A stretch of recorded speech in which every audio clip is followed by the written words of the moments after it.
Bonjour et bienvenue sur la chaîne de Citoyens Lucides. Aujourd'hui, nous allons avoir un épisode un petit peu spécial. En fait, je vais prendre, voyez-vous, on a beaucoup entendu parler au début de la crise du livre 1984, écrit par George Orwell en 1949, ok?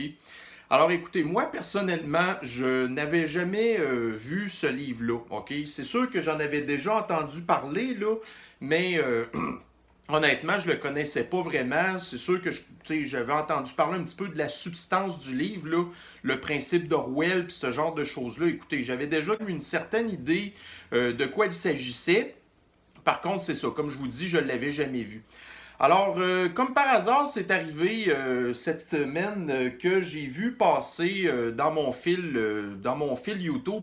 En fait, le livre intégral, là, qui était comme une lecture YouTube, si je peux dire, là.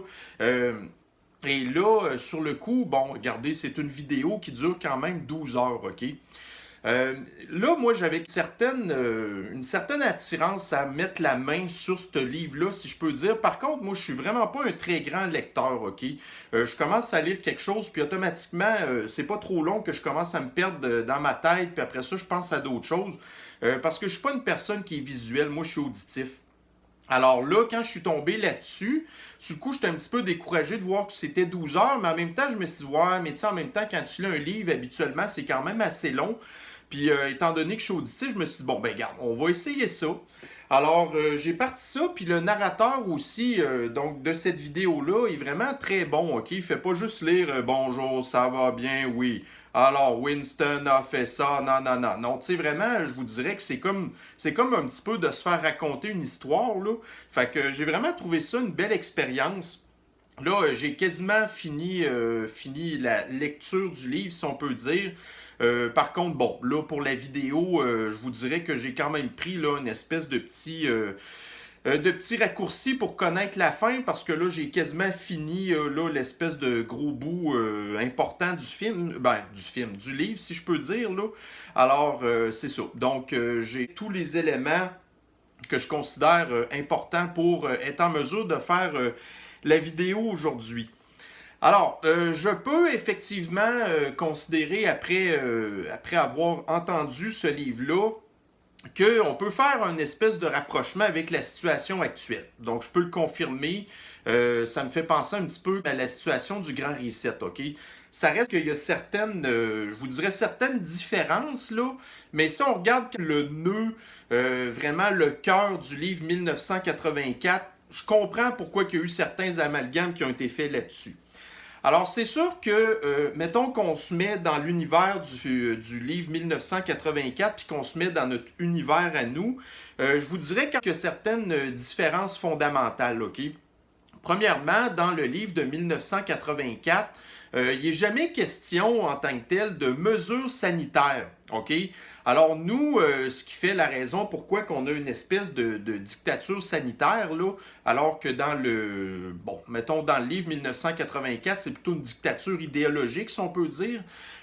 Donc c'est ça, le principe de mesures sanitaires, je crois que c'est quand même quelque chose qui fait que nos situations sont vraiment, vraiment différentes, OK? Parce que dans le film 1984, quoi que vous ayez, admettons, pas le droit d'avoir des contacts avec certains humains, ça reste comme qu'à la base, c'est pas à cause d'une question de mesures sanitaires, OK? Dans le livre de 1984 aussi, on s'entend que le régime qui est en place a déjà des règles qui sont très bien établies, OK? Alors que nous, dans ce qu'on vit présentement, le gouvernement, les gouvernements nous font croire qu'ils font ça pour notre bien, quoique ça ressemble un petit peu à 1984, mais c'est beaucoup hypocrite, OK? Alors, on nous fait croire qu'en respectant, par exemple, les mesures sanitaires, les distanciations sociales, ainsi de suite, que c'est vraiment pour notre bien, OK?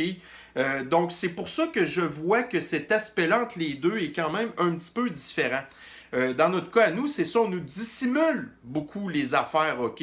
Comment je pourrais vous dire ça? C'est comme si on avait accès on a accès à l'information, nous, OK? Par contre, ce qui est différent, c'est qu'il est interprété différemment.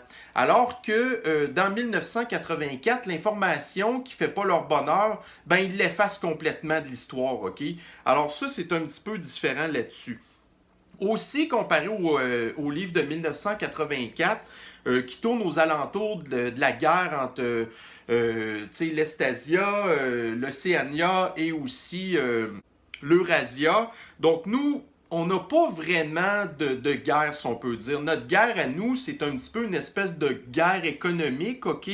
Mais à cause que notre mondialisation est tellement implantée, ça serait un petit peu difficile d'imaginer qu'éventuellement on pourrait tomber dans une espèce de grosse guerre mondiale là, avec trois espèces de grosses factions, là, alors que bon, ça pourrait être possible que le Moyen-Orient, un petit peu à part là-dessus, si on peut dire.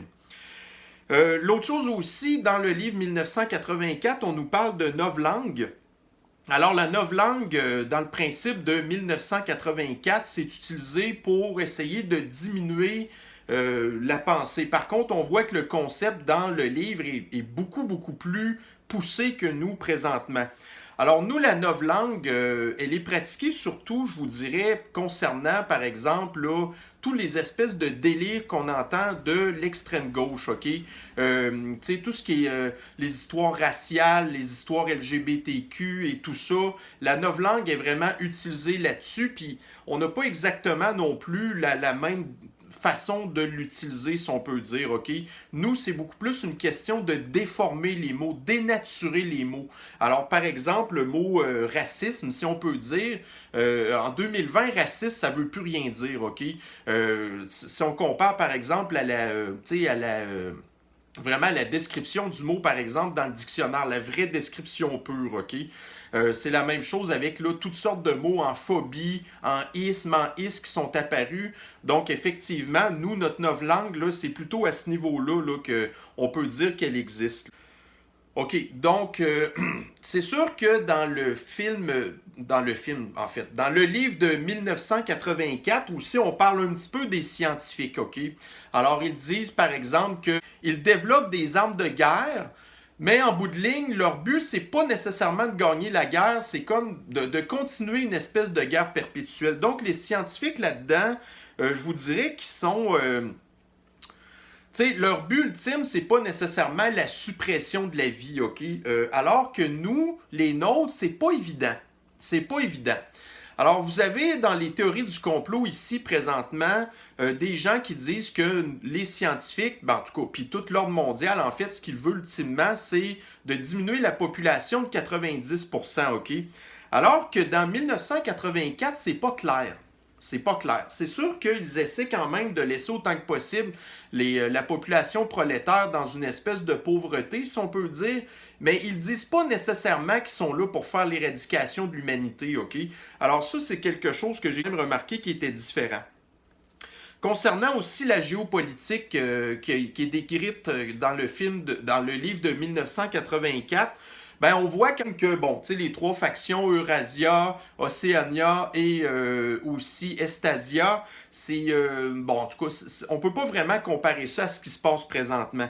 Alors, c'est sûr que, bon, à la défense de George Orwell, qui a écrit son livre en tout cas, que le livre est paru en 1949, ben c'est sûr que la situation géopolitique était complètement différente, OK?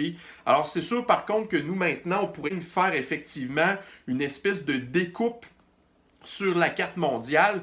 Par contre, comme je vous ai dit tantôt, c'est que la mondialisation est tellement, mais la mondialisation économique est tellement implantée que ça serait un petit peu difficile d'imaginer qu'on pourrait tomber dans une guerre traditionnelle, si on peut dire.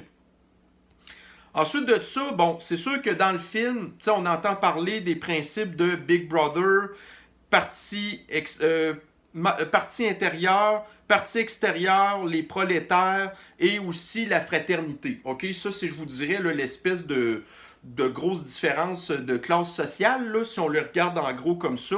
Alors, si on compare là, avec ce qui se passe dans le livre de 1984, pour nous, Big Brother, on pourrait dire qu'effectivement, ça pourrait être un petit peu le nouvel ordre mondial. Bon, le nouvel ordre mondial qui comprend, je vous dirais entre autres, là, les fameux GAFA, OK? Ou les médias numériques, les plateformes numériques d'importance, comme par exemple Google, Twitter, Facebook et tout ça, qui font de la censure, là, je vous dirais, quand assez sélective pour les sujets qui ne font pas leur bonheur. Donc, on a pu voir en 2020, il y a eu de la censure au niveau de la crise sanitaire, au niveau du discours, par exemple, là, des organisations mondiales de santé ou ces choses comme ça. Après ça, il y a eu énormément de censure aussi sur les élections américaines. Et là, on commence à avoir de la censure sur la campagne de vaccination. Ensuite de ça, c'est sûr que le Big Brother, si on regarde au niveau extérieur à l'Occident, ben, on voit quand même que par exemple, bon, c'est sûr que si on recule là, dans le passé pour les grandes puissances, ben, vous avez déjà eu la CIA, la NSA au niveau des États-Unis, puis vous avez aussi eu le KGB, admettons, là, ou ce qu'on appelle maintenant le GRU en Russie, OK? Mais si on regarde vraiment une autre grande puissance qu'on peut considérer Big Brother, c'est entre autres la Chine. Donc la Chine, on sait très bien qu'elle a un énorme contrôle sur sa population, que ce soit la détection faciale et ainsi de suite. Là. Donc on sait là, que la Chine, l'Empire chinois a une emprise très très importante sur son peuple. Okay? Si on parle maintenant au niveau du parti intérieur. Donc en 2020, donc à notre époque, le parti intérieur, on peut facilement le considérer comme étant la plupart des gouvernements, l'élite richissime, ok, ce que j'appelle moi le 1% qui détient 50% de la richesse mondiale. L'élite richissime aussi qui est en arrière des GAFA, entre autres, là, ce que je vous disais tantôt, les plateformes numériques, puis les espèces de grandes compagnies comme par exemple Amazon, qui ont complètement changé notre façon, admettons, de faire du commerce, ok? Dans le parti extérieur, donc c'est sûr que, regardez, là-dedans on peut inclure par exemple la haute fonction publique, les fonctionnaires qui sont spécialement des gestionnaires, donc les fonctionnaires qui s'occupent entre autres là, de la gestion là, tout ce qu'on pourrait dire, admettons, là, les grands ministères, les grandes institutions ou ce genre de choses-là, et bien sûr aussi les médias. Donc, les médias qui sont l'outil de propagande au système. Par la suite, il y aurait les prolétaires. Donc, les prolétaires, on ne se le cachera pas que c'est la population en général qui est mal éduquée dès le plus jeune âge par un système d'éducation idéologique propagandiste de l'extrême gauche qui encourage la médiocrité, ok? Les médias bien pensants désinformateurs.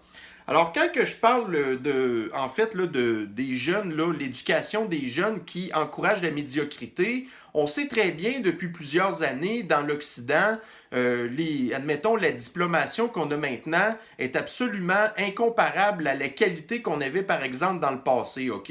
Alors, c'est beaucoup plus facile de pouvoir obtenir un diplôme maintenant. La nivellation des critères, des objectifs, tout ça qu'on veut, et aussi les notes qui sont gonflées, par exemple, OK? Alors, c'est sûr que quand on regarde, par exemple, dans la population normale, la classe moyenne, si on peut dire, bien ceux qui font partie de la classe prolétaire, qui ont une meilleure chance de s'en sortir, en fait, c'est les enfants des riches. OK? Alors, dans les prolétaires, c'est bien certain qu'il y a ce qu'on pourrait dire une espèce de classe bourgeoise, OK? Qui, malgré qu'ils sont des prolétaires, peuvent, par exemple, en affaires quand même assez bien s'en sortir et éventuellement envoyer leurs enfants dans des écoles de meilleure qualité. Et ces enfants-là, plus tard, peuvent à ce moment-là venir qu'à rejoindre là, les membres du parti extérieur, OK? Ou peut-être ultimement du parti intérieur, mais ça, c'est des exceptions, si on peut dire. Donc, c'est sûr que, si on regarde dans la population qu'on a présentement, les prolétaires par excellence, selon le système actuel et aussi 1984, meilleur exemple que je peux vous donner présentement, c'est les covido-anxieux. OK? Donc, les covido-anxieux sont des gens qui suivent les directives du gouvernement sans se poser aucune question. En plus, ils font partie aussi là, de la population qui, vous savez, dans le film 1984, ils utilisent les enfants pour dénoncer les parents, OK? Alors, c'est difficile à ce moment-là. Les enfants, mon Dieu, qu'est-ce que tu veux faire contre ça? Alors, c'est ça. Donc, les enfants sont vraiment utilisés, OK? Alors que, présentement, ici, on voit que les enfants, bon, c'est un petit peu différent, mais pour l'instant, les enfants de notre société à nous, ben, c'est carrément les covido-anxieux. Vous savez, comme par exemple pendant le temps des fêtes. Là, c'est complètement encouragé de faire de la dénonciation, par exemple, des personnes qui vont recevoir chez eux d'autres personnes, puis qui ne respecteraient pas, admettons, les mesures sanitaires, OK? Et concernant la fraternité, donc c'est pas clairement évident présentement, parce que là, on n'en voit pas nécessairement, OK? C'est sûr que, bon, dans les théories du complot, on a entendu parler de certaines théories, OK, que je ne... Mettons Q, OK, puis je dirais pas tout le nom, là, mais ça a été vu quand même comme une espèce de fraternité, ça, cette année, OK? Et je pourrais considérer aussi le populisme comme étant quelque chose qui se rapproche un petit peu de la fraternité. Parce que, veut pas, le populisme, c'est anti-establishment, c'est anti-deep state, c'est anti toutes les espèces de grosses organisations présentement qui nous contrôlent, OK? Et aussi, à une moindre mesure, les covidios. Donc, les covidios, bien sûr, parce qu'ils ne veulent absolument rien savoir là, des mesures sanitaires et ils sont aussi, pour la plupart, très au courant de la manipulation statistique, médiatique et du discours que le gouvernement nous donne, OK? Une autre affaire aussi que dans le livre que j'ai trouvé extrêmement intéressante, c'est quand que admettons, quand que Winston tombe sur le livre d'Emmanuel Goldstein, OK, qui se trouve à vraiment comme expliquer et décortiquer le système politique idéologique dans lequel il vit. Alors, je trouve que c'est... Donc, la description de la philosophie du système dans le livre est vraiment bien faite. Par contre, je vous dirais qu'elle se trouve à être beaucoup plus précisée quand que O'Brien, donc quand on est dans l'espèce d'épisode là où Winston a été capturé et qu'après ça, il est torturé et que là, bon, O'Brien est beaucoup avec lui puis que là, il explique plein d'affaires, si on peut dire, OK? Alors, c'est vraiment avec O'Brien que on a vraiment le fin fond de l'histoire. Donc, on pourrait dire que le livre d'Emmanuel Goldstein, c'est un petit peu l'idéologie sur papier, alors que O'Brien, c'est l'idéologie qui est mise en pratique, OK, avec bien sûr le facteur humain qui est en arrière de ça. Et bon, quand on voit que ce genre de philosophie-là, d'idéologie, quand c'est entre les mains de mauvais humains, donc étant donné que moi, j'ai pour mon dire que fondamentalement la nature humaine est mauvaise, alors on voit très bien que ça peut très très mal tourner ce genre de choses-là. Donc, nous avons ici O'Brien qui dit à un moment donné, le parti recherche le pouvoir pour le pouvoir, exclusivement pour le pouvoir. Le bien des autres ne l'intéresse pas. Il ne recherche ni la richesse, ni le luxe, ni une longue vie, ni le bonheur.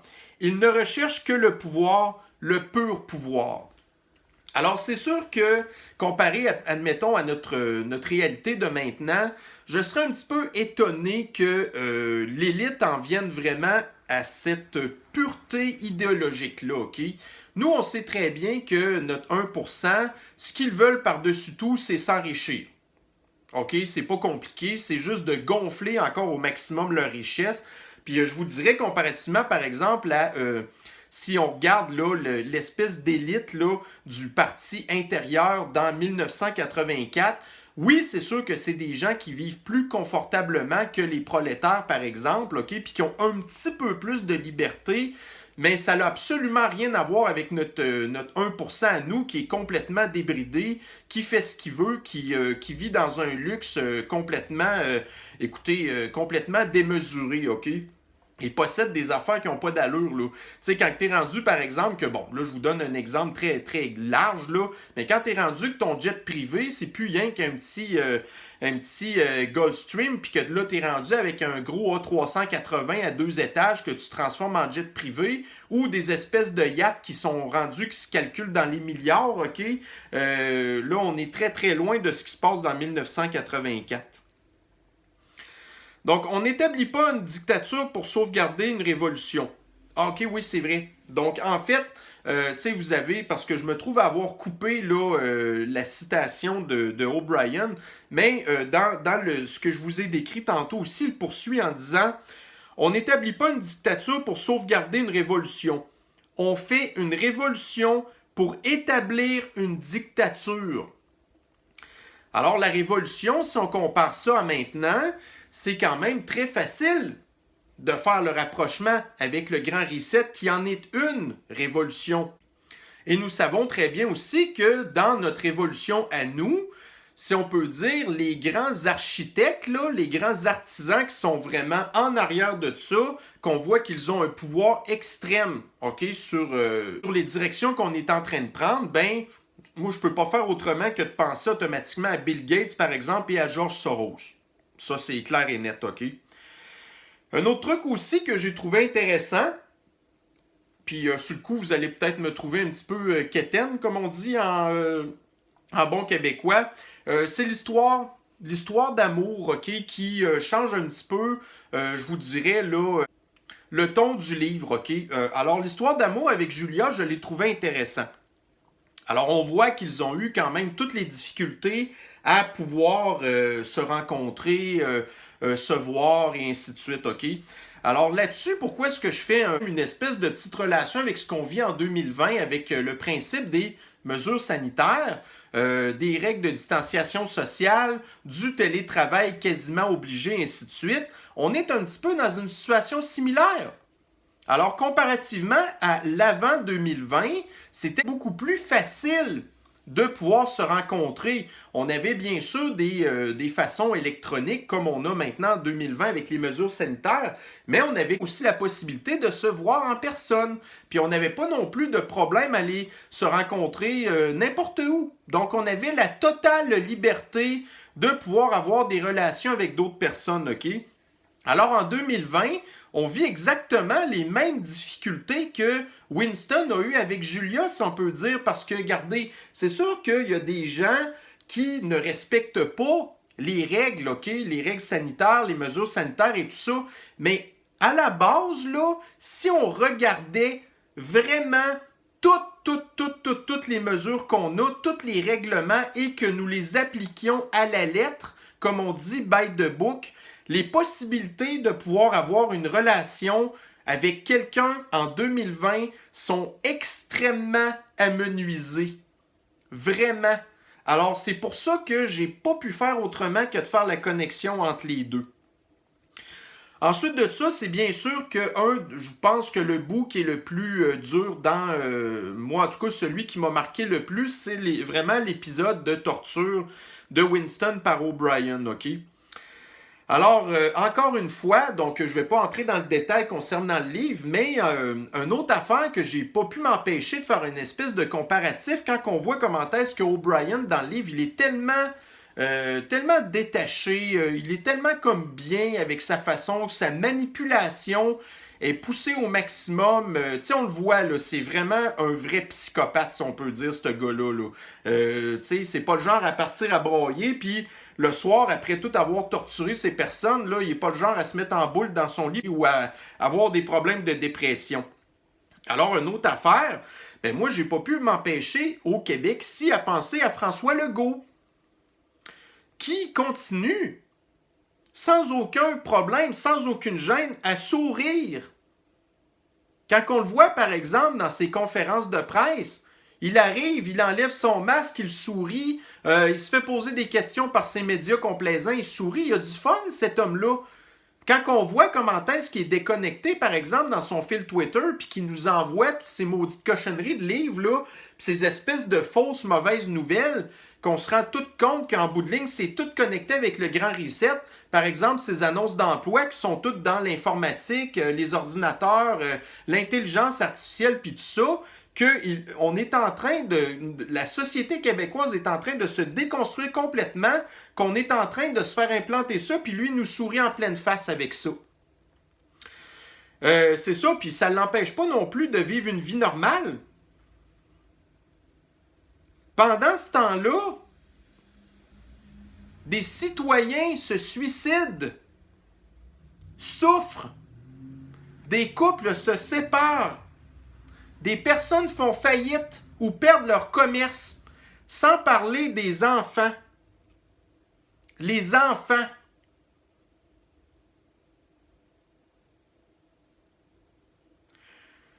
Tout ce qui se passe présentement, on le sait très bien, il n'y a absolument aucune science de quoi que ce soit en arrière de ça. OK? Alors, peu importe quand que vous êtes en mesure de comprendre les faits, les statistiques, toutes les histoires du passé, les comparaisons qu'on peut faire, admettons, avec d'autres situations de crise sanitaire là, ou d'espèces de virus, de schnout qu'il a fallu qu'on deal avec, OK? Il n'y a absolument rien de scientifique dans la façon que le gouvernement se conduit. Zéro pantoute. Si nous avions un système de justice sur le sens du monde, ça fait longtemps que les dirigeants des pays, avec leur histoire de confinement, puis de bafouer, de violer les chartes des droits et libertés, les droits humains, toutes ces affaires-là, le système de la justice aurait arrêté ces gens-là et les aurait condamnés au minimum à la prison à vie, sans aucune possibilité de sortir. Jamais. OK?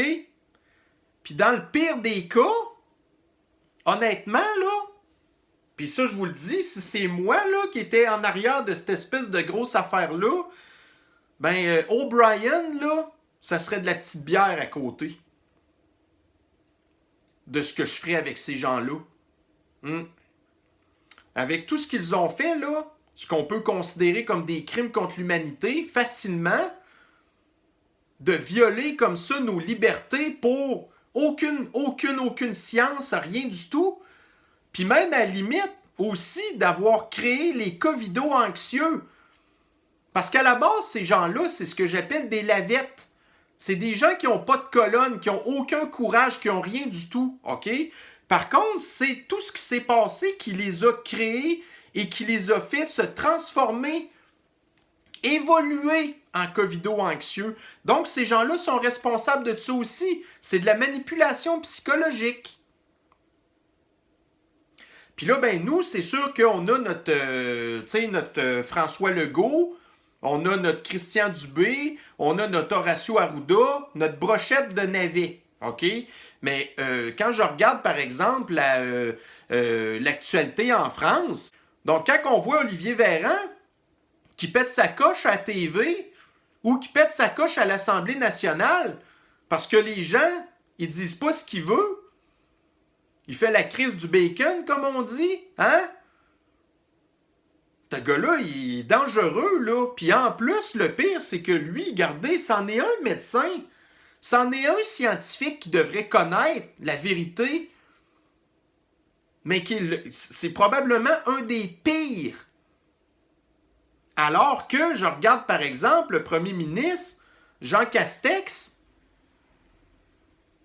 Ben Jean Castex, lui, il n'a absolument rien à voir avec la communauté scientifique. Puis pour être un petit peu méchant, ben je comprends quand même les Français qui le traitent de beauf. Parce que quand on l'écoute parler, cet homme-là est complètement dépassé par la situation. Il comprend absolument à rien du tout. Il est complètement l'idiot utile là-dedans. Tu sais, c'est lui le premier ministre, mais il se fait mener par Olivier Véran. Puis après ça, on ne parlera même pas d'Emmanuel Macron. Hein. Lui, regardez, c'est la première marionnette du mondialisme, hein, si on peut dire. Alors, actuellement, je pourrais considérer que oui, on serait dans une espèce de pré-1984, OK? Parce que là, on est en train de vivre la révolution. On est en train d'avoir les implantations de où ce qu'ils veulent nous emmener, OK?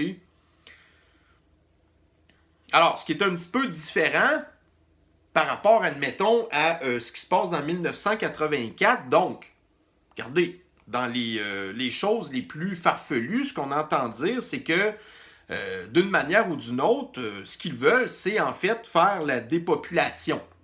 OK? Donc, ils ont implanté une pandémie pour, ultimement, réduire nos contacts humains. De fil en aiguille, c'est sûr que la natalité va baisser. Il va y avoir de plus en plus de pauvreté, malgré le fait qu'ils veulent essayer de nous faire croire qu'il n'y en a pas. Il y a plein de classes sociales qui vont disparaître à cause de ça. OK?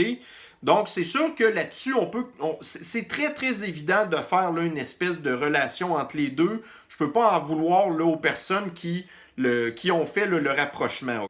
Donc, c'est ça, dans le livre de 1984, il ne faut pas oublier qu'il y a quand même une espèce de principe de guerre perpétuelle, OK?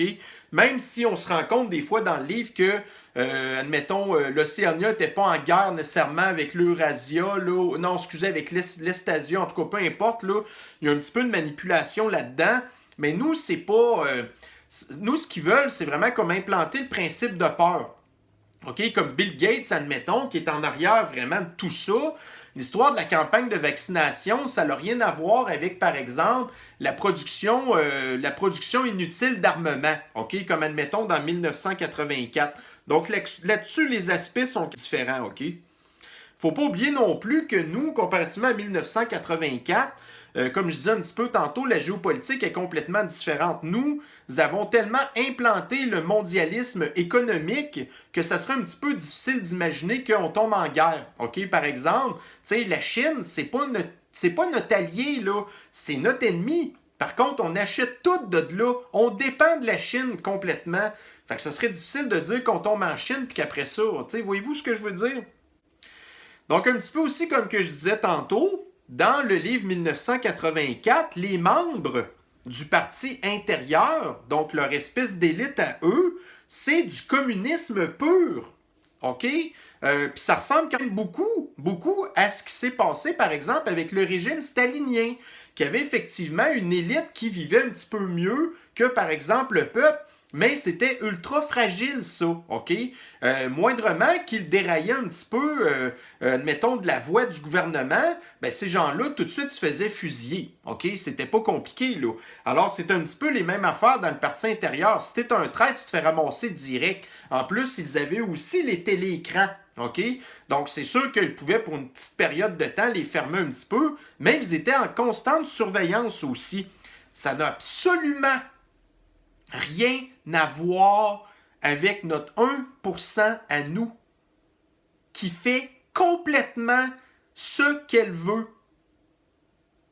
Faites juste penser à l'histoire de Epstein.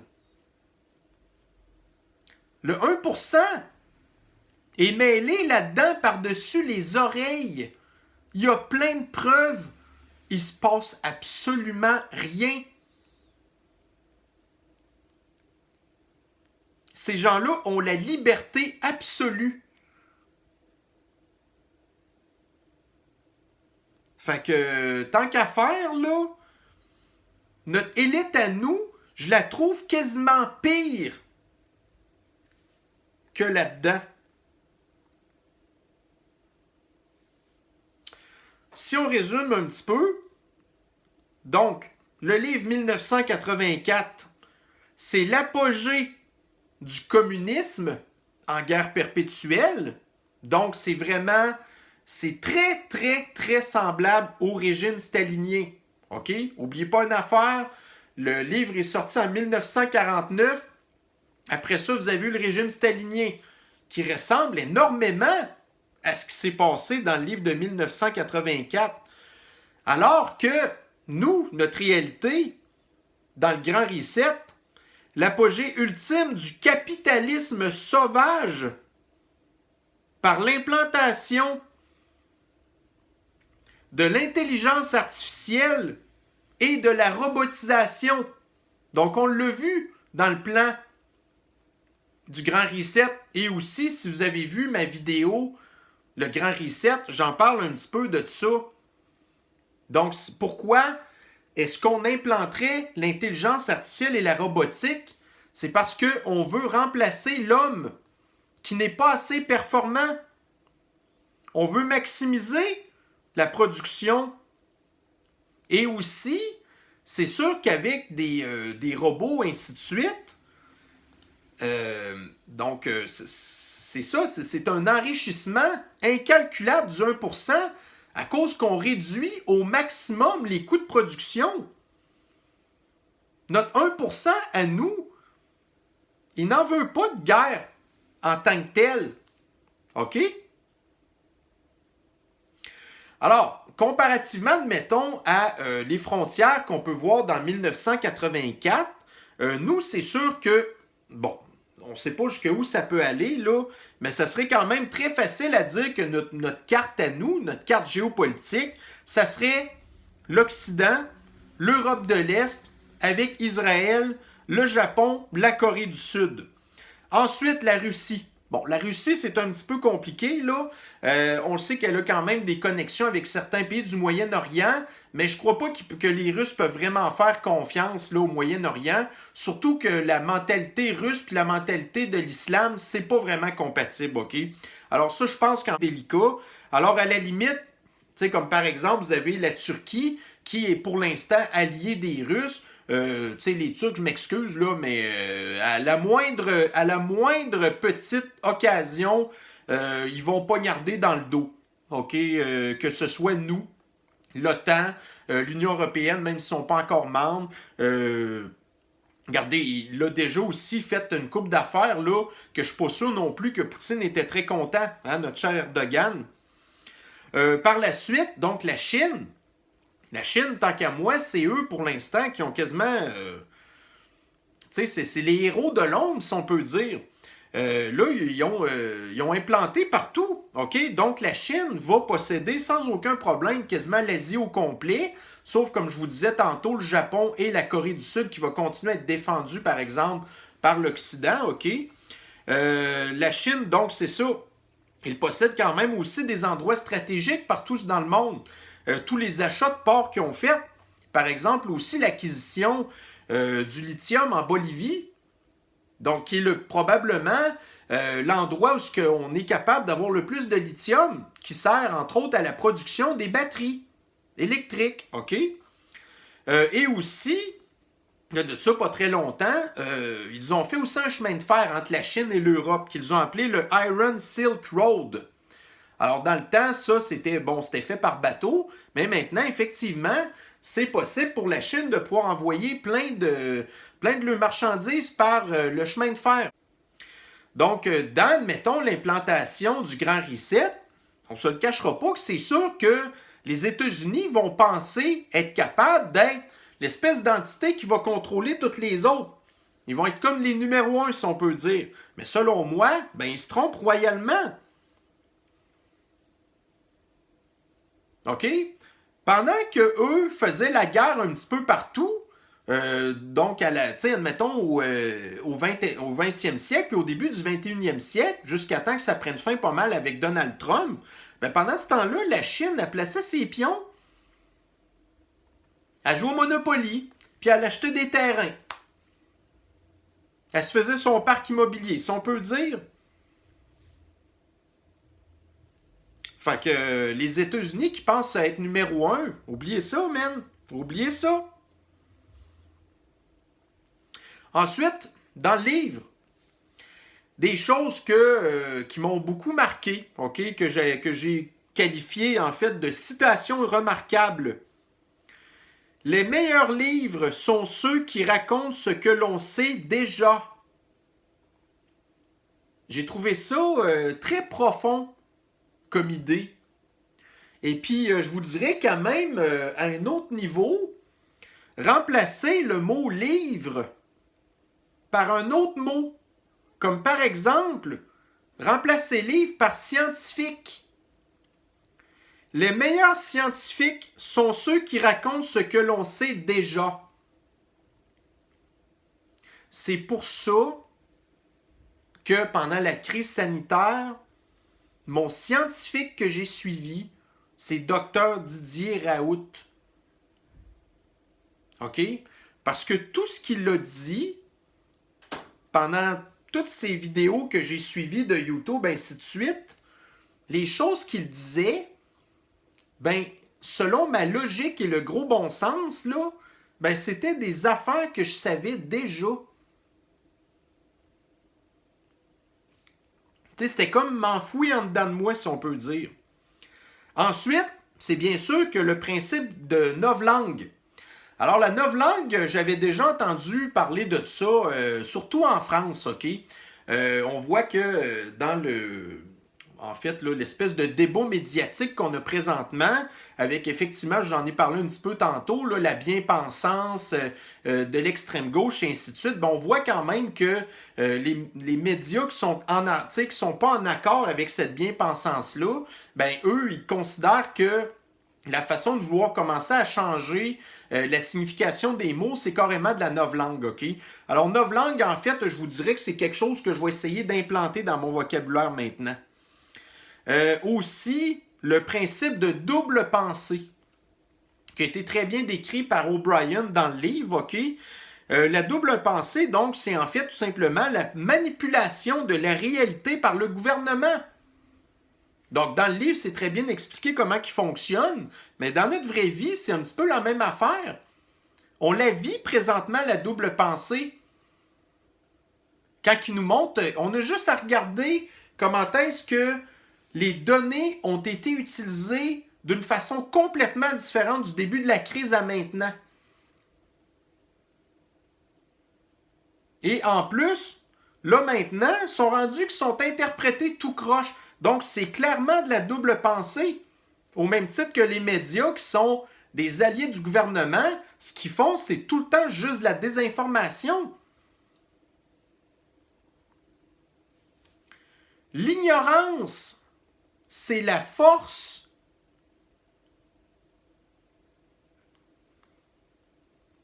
Je suis d'accord avec ça. Quand on lit là, 1984, OK, puis qu'on ne peut pas s'empêcher de pousser le livre et de le transposer à qu'est-ce qu'on vit présentement, ça peut être difficile à gérer. OK? Moi, il y a des bouts du livre, là, que j'ai comme fait, aïe, aïe, mais qu'est-ce que je fais ici? Ça me tente pas de vivre dans ce monde-là, moi.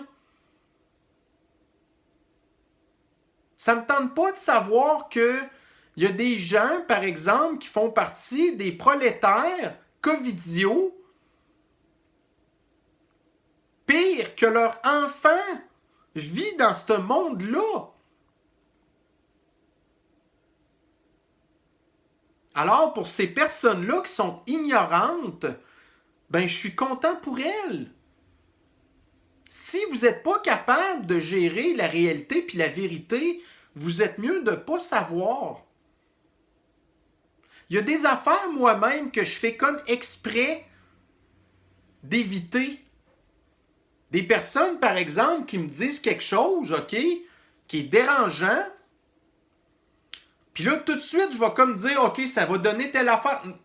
OK, mais je vais faire exprès de ne pas aller creuser le sujet parce que je préfère rester ignorant et d'attendre le plus longtemps possible avant que je sois comme obligé de le savoir, OK?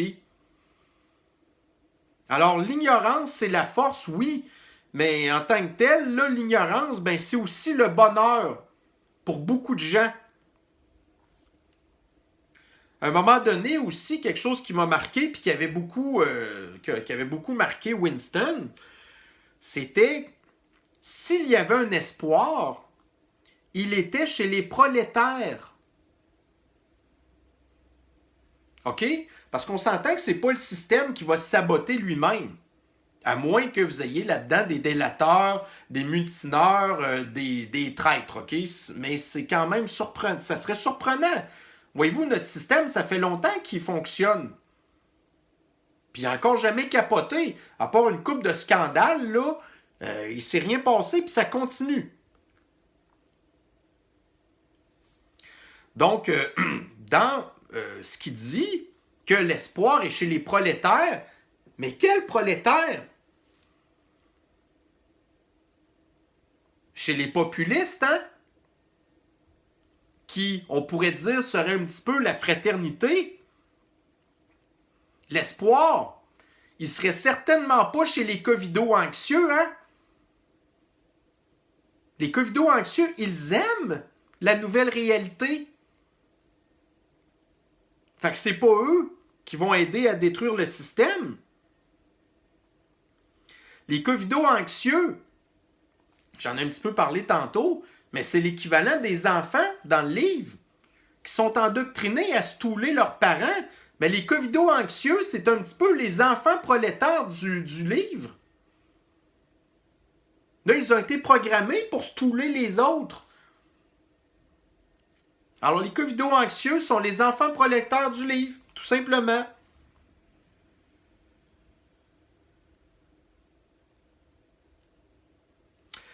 Alors, on a vu aussi, dans notre réalité à nous, le populisme, ça a été quand même puissant. Il ne faut pas oublier qu'on a réussi à implanter le gouvernement de Donald Trump, à élire Donald Trump comme président.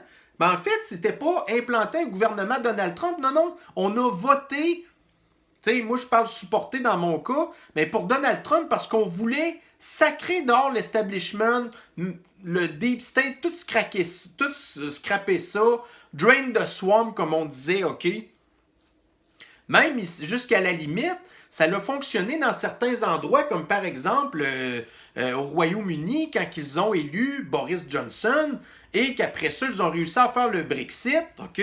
Bon, ça semblait être un populiste, mais là, on se rend compte plus tard que Boris Johnson est d'accord avec le Grand Reset, lui. OK? Fait que ça marche pas. Nous, au Québec, on s'est débarrassé du Parti québécois et des libéraux. C'était jamais vu qu'il y a enfin un nouveau parti au pouvoir.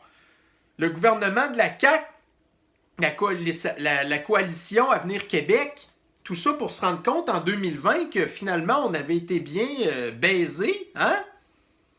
On s'était bien fait manipuler.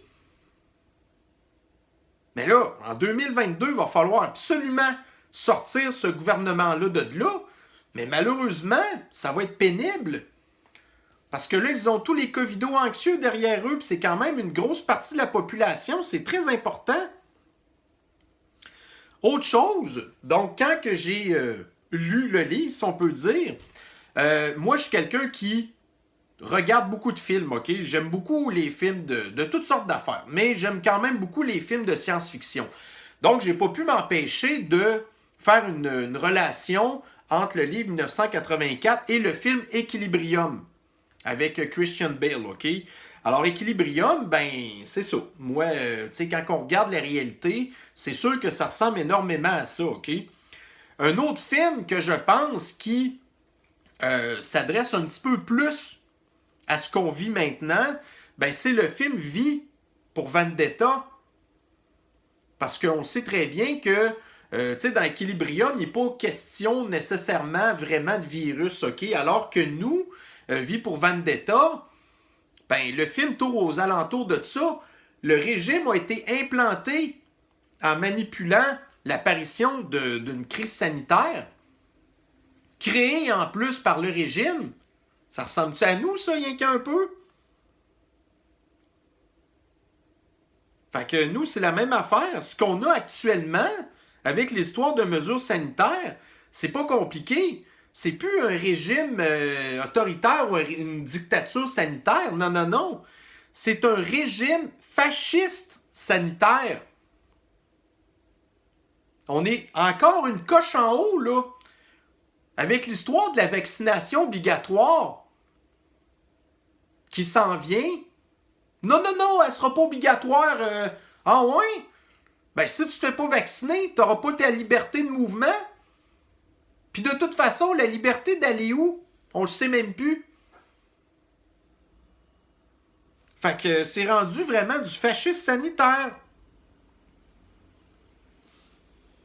Ce qui est un petit peu comique, c'est que par la suite, donc, j'ai vu la définition de 1984 dans Wikipédia et il disait justement qu'au niveau filmographie, des films qui étaient des dérivés de 1984, surprise, Equilibrium et V pour Vendetta.